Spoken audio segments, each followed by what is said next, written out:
Welcome to Arrow News Channel. Like and subscribe to update news around the world. Pope Francis denounced fake news as evil, comparing it to the snake that tempted Eve in the Garden of Eden. In his annual social communications message, Francis dedicated his missive this year to fake news and journalism for peace, saying misinformation dates back to the biblical beginning of time.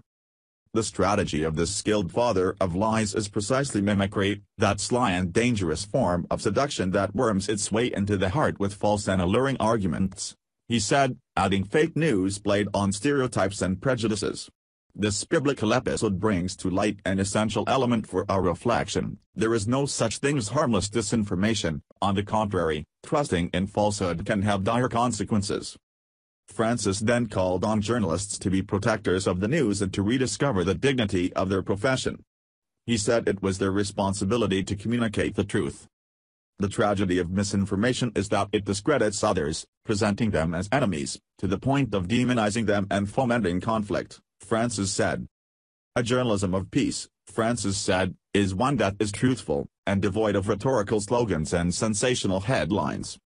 A journalism created by people for people, one that is at the service of all, especially those, and they are the majority in our world, who have no voice, he said.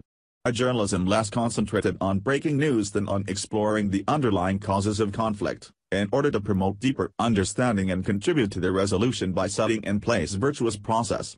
A journalism committed to pointing out alternatives to the escalation of shouting matches and verbal violence.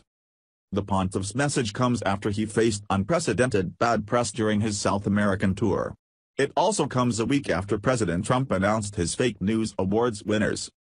The message made no reference to how some public figures often label unflattering or critical reports fake news to try to discredit the information. Francis has frequently railed about journalists, and before he became pope was known for his frosty relations with the Argentine media. Just this week, while chatting with reporters aboard the papal plane, he admitted he hated giving interviews and joked, "And look at the job God gave me now."